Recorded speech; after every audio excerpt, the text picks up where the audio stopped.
Selamat pagi, Assalamualaikum warahmatullahi wabarakatuh. Om Swastiastu. Sobat dan rekan-rekan yang berbahagia, saya ucapkan selamat pagi untuk yang kedua kalinya. Dan kali ini saya selaku pelaku usaha di bidang travel agent dan pariwisata, banyak peristiwa-peristiwa yang menggelikan ketika kita di airport. Satu contoh ya, dalam video kali ini kalian bisa mendengarkan kisah ini kisah beneran nih, bukan tipu-tipu. Jadi sengaja saya nggak pakai backsound, karena apa? Karena komunikasi itu nanti akan terganggu oleh backsound atau suara musik yang di belakang kita. Jadi peristiwa ini terjadi sekitar 10 tahun yang lalu ya. Itu tiket itu masih tulis tangan. Manual, waktu itu masih manual, kalau orang bilang itu manual. Masih tulis tangan. Ini ceritanya itu penipu yang sopan. Jadi satu hari seperti biasa, saya itu kan di airport nih, ditelepon sama relasi teman saya, Mas Joko, ini saya mau berangkat nih. Mendadak sekali. Iya, masalahnya ada penting sekali. Penting apa? Kan ini hari kerja. Kebetulan beliaunya ini seorang PNS yang cukup berpengaruh lah di kantornya. Jadi singkat cerita itu nemuin saya ke airport. Setelah itu ngobrol-ngobrol sama saya di warung kopi. Seperti biasalah, kita ini ada beberapa kafe yang di teras airport itu waktu itu belum maju seperti sekarang. Itu kenapa harus berangkat mendadak? Enggak, begini ceritanya. Saya itu terima telepon dari anak saya yang di pesantren. Nah emang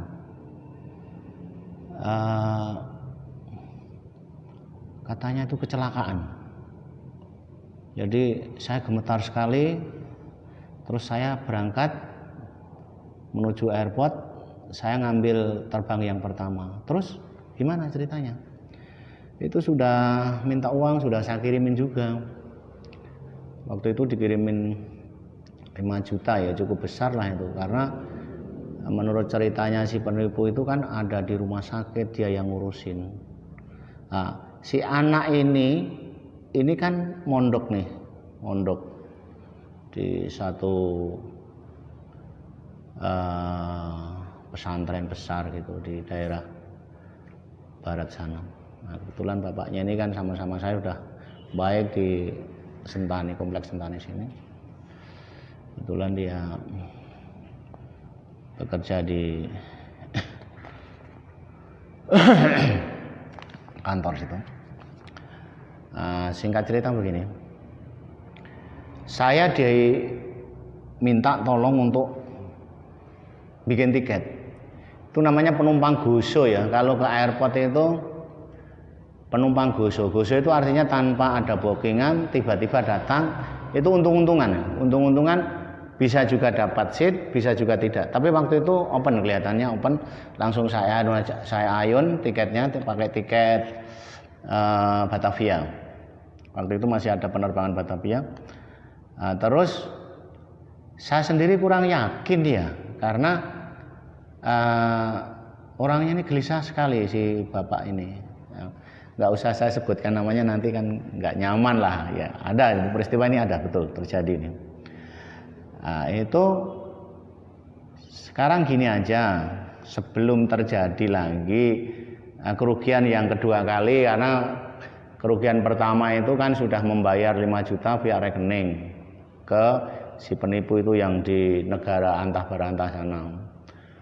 Terus yang kedua, beliaunya harus mengorbankan waktu, tenaga, biaya karena harus berangkat.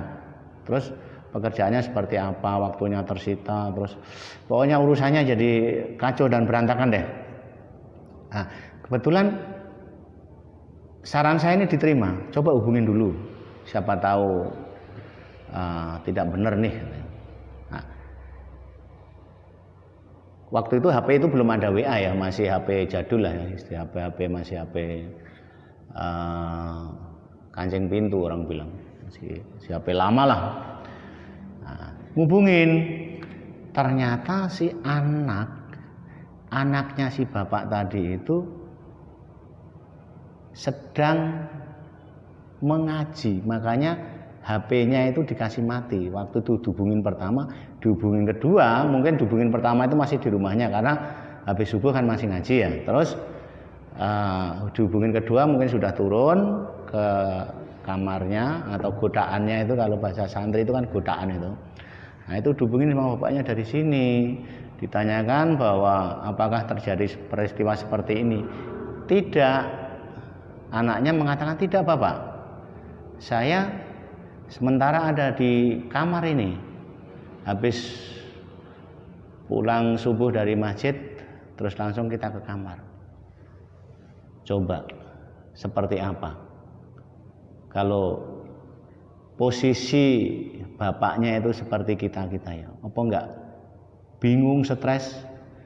Seketika itu tiket itu langsung dibatalin, tidak jadi Mas Joko. Saya sih nggak masalah ya, karena beliaunya ini terhindar dari masalah, artinya tidak terjadi peristiwa yang sangat menyedihkan. Karena tabrakan loh, ini masuk rumah sakit, dia ada yang ngurusin di sana terus minta kiriman uang. Nah di situ, setelah itu tiket saya cancel ya, waktu itu kan masih manual, gampang lah. Karena GoSo tidak ada juga daftar pembukuan bookingan, ya udah langsung saya klik lagi, langsung oke sudah. Kalau gitu ya saya bebani memang beadministrasi karena rusak tiket ya. Ini memang ada aturannya, setiap maskapai ada. Zaman dulu rusak tiket itu ada administrasinya yang harus pengganti, istilahnya kayak ya ongkos cetak lah, ongkos cetak perusahaannya masing-masing. Oke kalau gitu. Jadi pesan moral ke